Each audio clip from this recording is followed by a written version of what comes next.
Merci beaucoup tout le monde. Merci d'être là. Comme vous le savez, notre but, c'est de rétablir la promesse du Canada où chacun qui travaille fort peut s'offrir une belle vie dans une belle maison avec de nourriture, d'épicerie abordables dans des communautés sécuritaires, c'est-à-dire un pays où le succès ne dépend pas de vos liens au gouvernement, mais au travail fort, acharné et de discipline. Et malheureusement, depuis 10 ans, des libéraux, c'est seulement ceux qui sont connectés au gouvernement qui sont capables de s'avancer. Malgré tout leur travail acharné, les jeunes, les gens de la classe ouvrière et les aînés ont de misère à payer leurs factures. L'inflation qui a bénéficié, qui a aidé à enrichir un petit groupe de riches en tête, a détruit la qualité de vie de la classe ouvrière et de nos aînés. La vie devient de plus en plus chère. Les jeunes perdent leurs emplois. Le gouvernement a favorisé des politiques pour aider un petit groupe d'élite, que ce soit immigration qui est hors de contrôle, qui favorise les corporations qui veulent réduire les salaires, que ce soit les dépenses inflationnistes qui a aidé des milliardaires à ajouter à leur richesse, que ce soit des grandes subventions aux entreprises favorisées, en même temps que le gouvernement punit des petites entreprises. On doit changer ça avec un gouvernement qui est capable de favoriser tout le monde, que tout le monde puisse avoir la chance de gagner une belle vie. Et ça prend un premier ministre en tête qui mette les intérêts publics avant ses intérêts privés. M. Carney a refusé de divulguer pendant des élections ses investissements pour permettre aux Canadiens de juger ses conflits d'intérêts potentiels. Finalement, vendredi, on a eu la chance de regarder ses intérêts et on voit un grand nombre de conflits d'intérêts et aussi des déclarations des contradictions de ses propres déclarations. M. Carney n'a pas dit vrai pendant la campagne électorale. Je vais citer directement ces mots et les comparer aux faits que nous connaissons maintenant. Premièrement, il a dit « Je ne possède rien d'autre que de l'argent liquide et des biens immobiliers personnels, et cela ne changera pas dans la vie publique. » C'est pas vrai. En effet, lorsque M. Carney a dit ça, il savait qu'il possédait 574 actions, en plus des intérêts directs dans les entreprises de Brookfield et de Stripe. Donc, c'était absolument faux de dire qu'il n'avait pas d'autres avoirs que l'argent liquide et des biens immobiliers. C'était faux, et il le savait. Deuxièmement, il a dit que mes biens sont maintenant dans une fiducie sans droit de regard. Je ne sais donc pas ce qu'ils contiennent exactement. Ce n'est pas vrai non plus. C'est lui qui a rempli des formulaires pour le commissaire de l'éthique. C'est lui qui savait exactement les intérêts et les investissements qu'il avait à ce temps-là. Donc, c'était faux aussi. Troisièmement, je n'ai aucun intérêt dans Brookfield. Il a dit, je vais juste citer directement. Je n'ai pas de lien avec Brookfield Asset Management. Je n'ai plus de rôle, évidemment, puisque j'ai démissionné à la mi-janvier. Je n'ai pas de lien avec Brookfield. Mais on sait maintenant qu'il a des investissements directs et des bénéfices directs avec Brookfield qui vont continuer de payer. Il a des unités d'action qui vont payer des profits à lui plus tard. Il a aussi ça s'appelle des options d'achat d'actions et des unités d'action différées. Donc, ce n'était pas vrai de dire que tous les liens avec Brookfield avaient été coupés. Ça cause des problèmes, beaucoup de problèmes, parce que si le premier ministre dit des choses qui sont fausses pendant une campagne, comment les Canadiens peuvent-ils croire ce que le premier ministre dit pour l'avenir? Continuons. on sait que le premier ministre a montré une volonté d'utiliser son influence politique pour profiter. Par exemple, à plusieurs reprises avant d'entrer en politique, avant des élections, excuse-moi, il a agi de façon pour favoriser les entreprises dans lesquelles il a été investi. Par exemple, pendant le débat des chefs, il a parlé de Westinghouse, une entreprise d'électricité nucléaire, même si Brookfield, à ce temps-là, avait des investissements à Westinghouse. En plus, il a dit qu'il a utilisé son influence politique en Grande-Bretagne pour favoriser un règlement sur les combustibles d'aviation, obligeant des entreprises d'aviation d'acheter cet combustible. Et c'était un combustible dans lequel il avait été investi. Ces politiques peuvent aussi favoriser son profit. Par exemple, il veut dépenser des milliards de dollars pour subventionner des entreprises qui produisent des maisons et appartements modulaires. Et on sait que Brookfield était investi dans ces mêmes types de maisons et de production. Des pompes de chaleur aussi, c'est quelque chose qu'il voulait subventionner, c'est quelque chose dans lequel Brookfield avait été investi. Donc, les conservateurs sont ici aujourd'hui pour revendiquer que le premier ministre, explique pourquoi il a fait plusieurs déclarations fausses pendant la campagne électorale à l'égard de ses investissements. 2, nous demandons que le premier ministre vende tous ses investissements et donne de l'argent en monnaie à un fiduciaire qui peut l'investir de façon sans droit de regard pour M. Carney. C'est la seule façon de nous assurer que M. Carney ne sera pas au courant des investissements qu'il a et des profits qu'il peut retenir.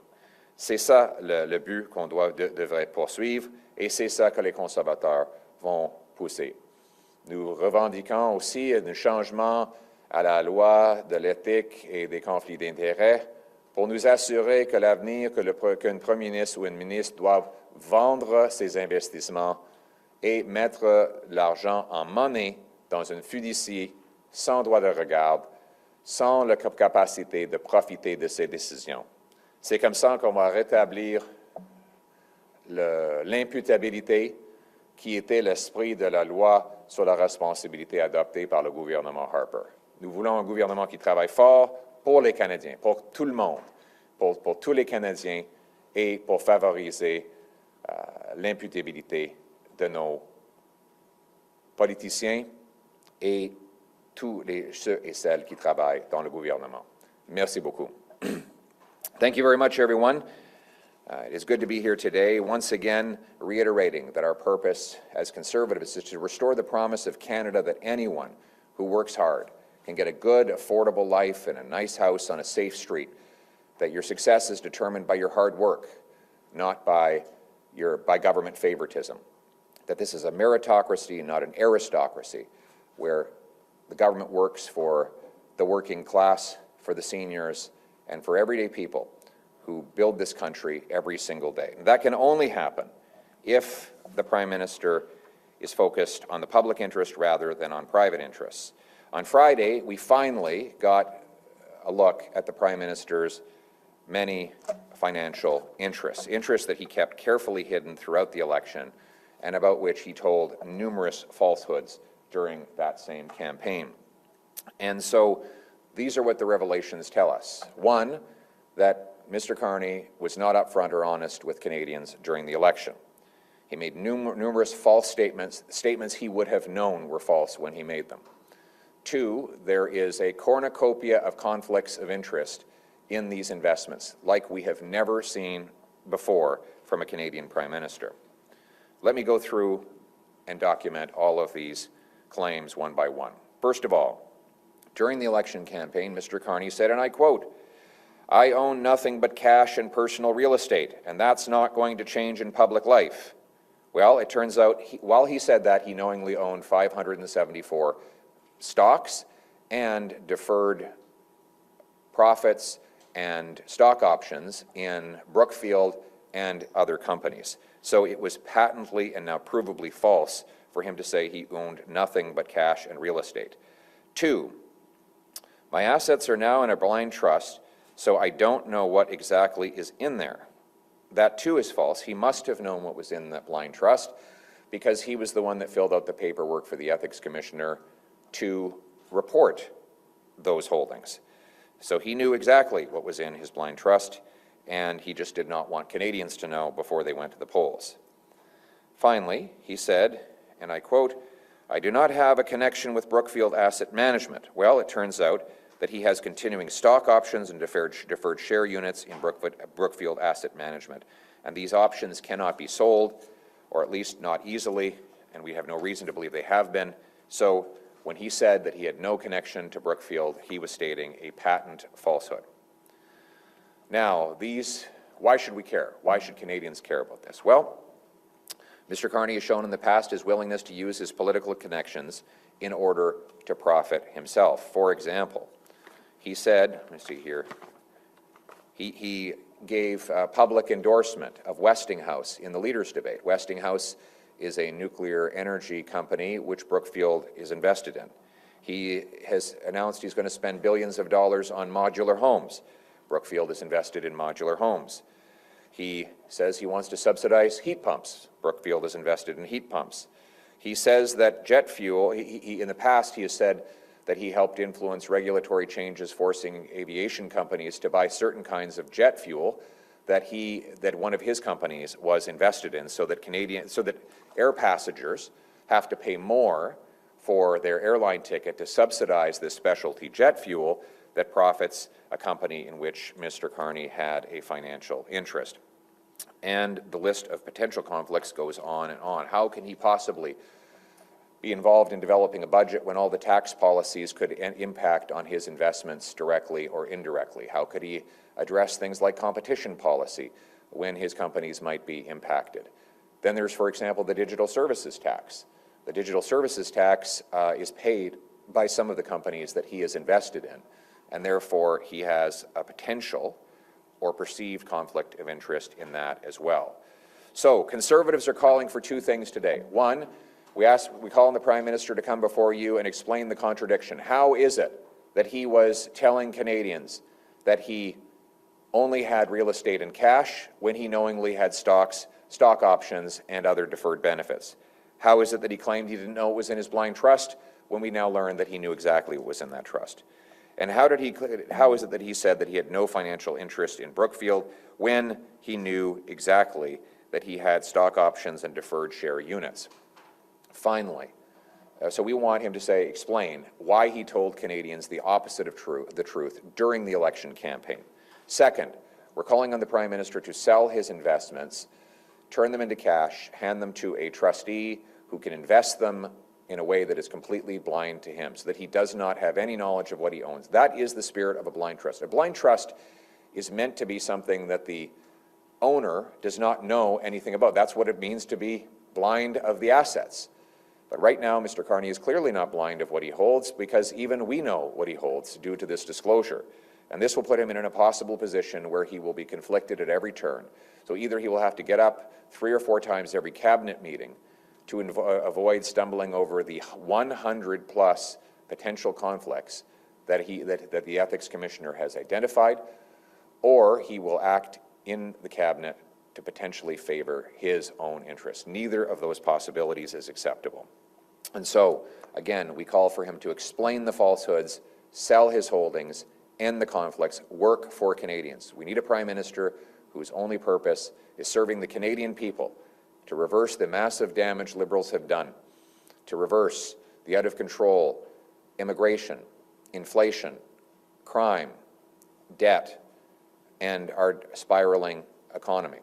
And here we are, a Prime Minister who's going to be constantly distracted by his private interests when the public interest is in such desperate need of attention. Look at how bad things are in Canada today, and getting worse. The debt is growing faster under Mark Carney than it was under Justin Trudeau.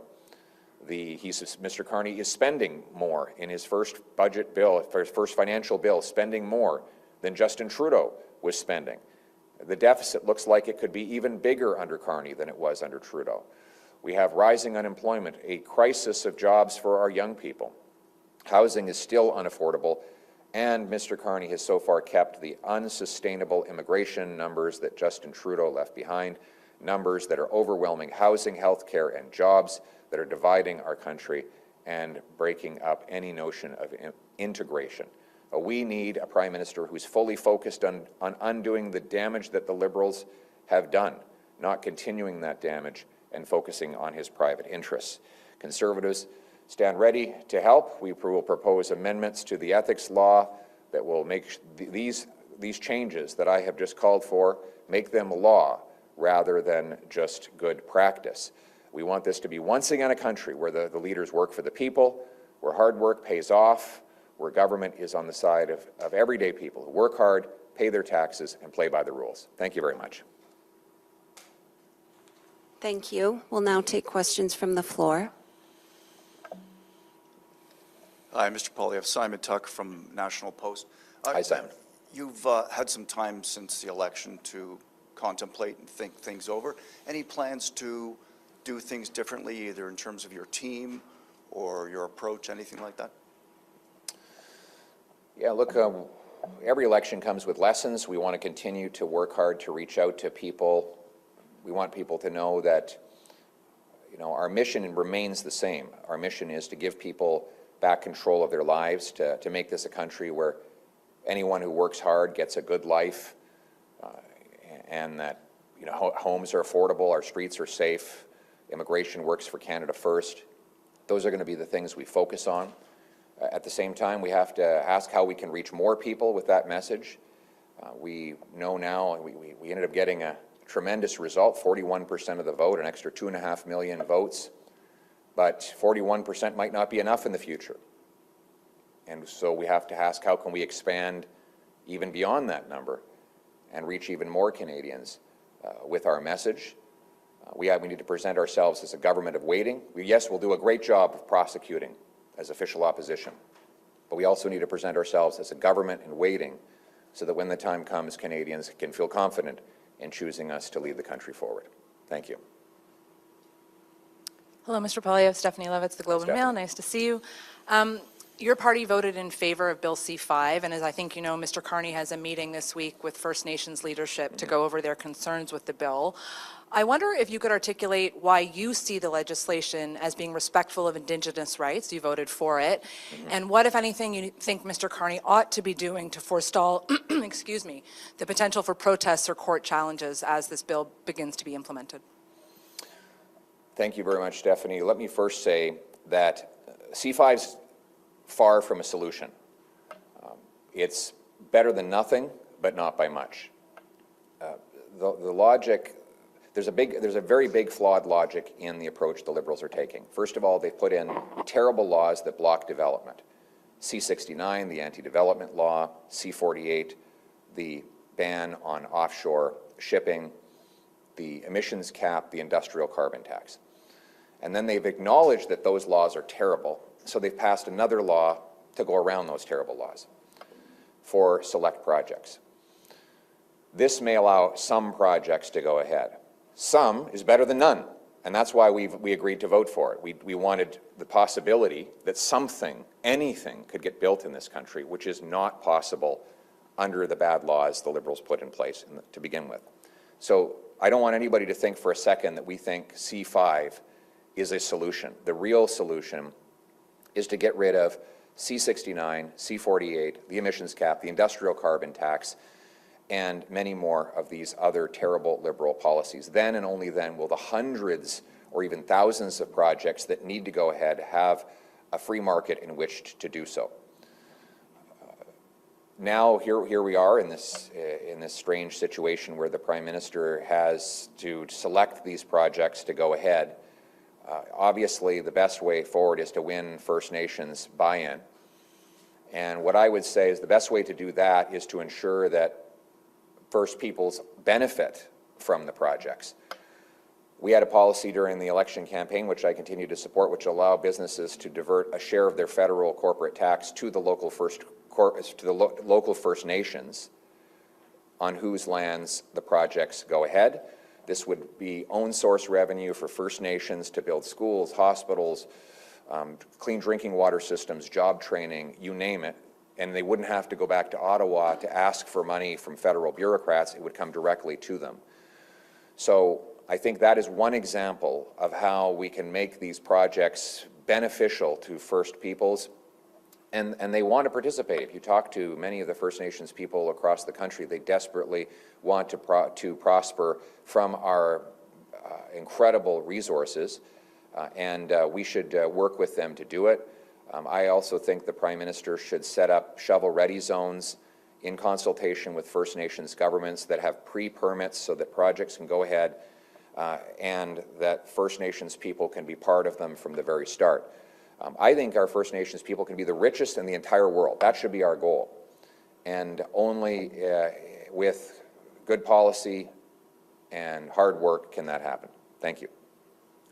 Bonjour, M. Poilievre, Valérie Gamache de Radio-Canada. J'espère que vous passez un bel été. Merci beaucoup. Je vais rebondir sur cette rencontre avec les leaders autochtones concernant la loi C5. Comme il y a vraiment urgence d'agir en raison de la guerre commerciale, est-ce que les leaders autochtones, les Premières Nations, devraient accepter de faire des compromis? Je pense que tout le monde va devoir faire des compromis, c'est sûr. Quand on fait des grands projets d'envergure, on a des partenaires, des travailleurs, des investisseurs, des gouvernements, des Premières Nations. Tout le monde doit travailler ensemble afin d'obtenir un bon résultat. Mais je souligne que les Premières Nations peuvent profiter même plus que tous les autres Canadiens. C'est une opportunité exceptionnelle de mettre fin à la pauvreté, totalement mettre fin à la pauvreté dans les communautés autochtones avec un développement des ressources qui vont fournir des emplois, de revenus pour des programmes sociaux et j'en passe. Donc, ce n'est pas les Premières Nations qui sont le problème, c'est les bureaucrates et les politiciens à Ottawa. Les Premières Nations avec lesquelles je travaille disent vouloir développer nos ressources naturelles. Je vous donne l'exemple de M. Ellis Ross, qui fait partie de notre caucus dans le nord-ouest de la Colombie-Britannique. C'était lui, comme premier conseiller des Haisla, qui a aidé à compléter le projet GNL Canada, ce qui est le plus grand projet dans l'histoire du Canada, 40 milliards de dollars qui a profité à son peuple. Ça peut être un exemple qu'on peut partager à travers le monde. Et maintenant, le peuple Haisla va profiter énormément à cause de ce projet. C'est un modèle qu'on devrait répéter à travers le Canada. I just want to repeat that last part in English, because I forgot to mention it. You think of someone like Ellis Ross, who was the first counselor, the chief counselor of the Haisla First Nation. He helped put together the LNG Canada deal in northwest British Columbia that has a terminus at Kitimat, $40 billion. This is the biggest project in the history of Canada, ever. There's never been a $40 billion project. And that doesn't include the pipeline component, which is another $5 or $10 billion. And his people will benefit for many generations as a result of that. Let's take that model, let's spread it right across the country, and let's make our First Nations and all Canadians have the chance to become the most prosperous on earth. Hello, Mr. Poilievre, Ellie Canton-Nantel with The Hub. During the campaign, I visited Western Canada and was honestly shocked with the level of frustration and alienation in Western Canada. You're currently running for Western Canadian seats. What do you have to say to people in the West who are so frustrated that they think that even if you were to become Prime Minister, given that you wouldn't be Prime Minister forever, it's better to just separate than to keep in Confederation because they just think Canada is so broken? Well, I disagree with separation. I'm a Canadian patriot. I was born and raised in Calgary, Alberta, and I understand the frustration. I still think that there's no other country in the world where someone of my modest origins would be able to make it to this place, and that's the story that millions of people have lived and relived from across the country. So we are united by that Canadian promise. But as I say, and I say it here, and I've been saying for years, we have to put a final end to this notion that Ottawa tells Alberta to pay up and shut up. And that's what Albertans have been told by this Liberal government for a decade. Their frustrations are entirely legitimate. You know, Alberta is the #1 net contributor, per capita contributor to Confederation, paying more in tax than getting back in federal programs. The major industry of Alberta has been under relentless attack for the last 10 years. The rural and Western way of life is under attack with ridiculous gun bans, all while allowing repeat offenders to go and terrorize communities, including rural communities where crime is now, for the first time in a generation, a serious danger in communities where people didn't even have to lock their doors. So I say all of that to point out that the frustration is real and it is legitimate, and we should neither dismiss it nor deride the people who hold those frustrations. It's the job of all federal leaders and, frankly, all members of Parliament to redress the very unfair treatment that Western Canada has been receiving, and I pledge to do that. I understand it. For me, it's personal. I was born in '79. It was a few years later that Trudeau 1 hit us all with the big national energy program. My folks were teachers, so they didn't lose their jobs like so many others, but we got smashed with the 20% interest rates on mortgages like everyone else.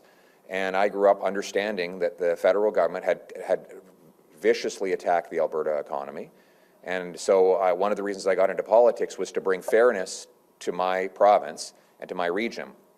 And we'll continue to fight for that by repealing the anti-energy laws, unlocking free enterprise, shrinking the size of the federal government so more of Alberta's money stays in the hands of Albertans, getting rid of the dumb gun laws and instead locking up the real criminals. That's how we redress the very real and legitimate frustration of Albertans, and that's how we unite all Canadians. One last thing I would say is, let's build alliances. Albertans should build alliances with Newfoundlanders and Labradorians who want to develop their oil and gas. They want to develop, our Newfoundland and Labrador cousins want to double their production. We should support that. Let's develop alliances with coastal First Nations who want to liquefy and export Alberta's natural gas over to Asia to get $14 instead of $3 for it. Let's build alliances with Greater Toronto Area communities that want an end to catch and release, to lock up criminals, or to miners in Timmins who want to develop resources or who want to keep their hunting rifles. That's how you get things done. Build alliances to get good results that serve Albertans and all Canadians. Thank you. And we have the final question. Hi, Mr. Poilievre, Sopal Dutch, Global News. You previously called for severe limits to population growth in Canada. Can you clarify what you mean by that? So, first of all, I'll tell you what I don't mean, which is natural population growth. That is almost non-existent in Canada. We have roughly the same number of people who die as who are born. So all of our population growth, in fact, in the last quarter, I think there were more deaths than births. So what I am referring to is migration, net migration. We have millions of people whose permits will expire over the next couple of years, and many of them will leave. We need to ensure that more leave than come in over the next couple of years while we catch up. Well, housing, healthcare, and jobs can catch up. We've had population growth of roughly 1 million a year under the Liberals, while we barely build 200,000 homes. Our job market is stalled, and yet we're adding more people to the workforce. Our young people are facing generational highs in unemployment because the multinational corporations are giving jobs to low-wage, temporary foreign workers, and that ultimately leave our young people without opportunities. Our country is divided, and we're not able to integrate people at this pace. So in order to fix the problem, we've got to we need to put very hard caps on immigration levels. We need more people leaving than coming for the next couple of years, and so our country can actually catch up. Our immigration policy should invite the right people in the right numbers in a way that puts Canada and Canadians first. Thank you. That concludes today's press conference. Thank you. The comment you made in French about compromise. Sure, made yes. a comment about the need for compromise around C5. Could you just Sure. say that in You English? want it in English? Yeah. Okay. Otherwise. Yes, of course, everybody's going to have to compromise. Whenever you do a big project where you got workers, investors, governments, local communities, and First Nations, everyone's going to have to make some compromises in order to get things done. And that's how big projects get completed, no matter what. So the good news is that everybody, all of those different groups, can be big net winners. Like, these projects are incredibly positive for everyone who participates. Local neighborhoods get more jobs and money. First Nations get resources, financial resources to pay for the benefit of their peoples. And then the governments get revenues for hospitals and schools. So it's a win-win-win. But everybody needs to focus on just getting it done. You know, like I said at the outset, we've seen these projects be an enormous benefit wherever they're done to the First Nations people who participate. And the government should sit down with First Nations, find out what they need to do to make these things possible, and get it done. Because that's the problem with our country right now. We can't get anything done. It's taking 17 years to get a mine approved. We have permits that are 3 times longer than in the US or the UK. We have more resources per person than almost any country on earth, and yet we're leaving it in the ground, and we're giving our resources to the Americans on the cheap. The only ones who win from that are foreign interests. So let's put our heads together, get these decisions made, and make our country stronger, more self-reliant, and sovereign. Thank you very much. Thank you.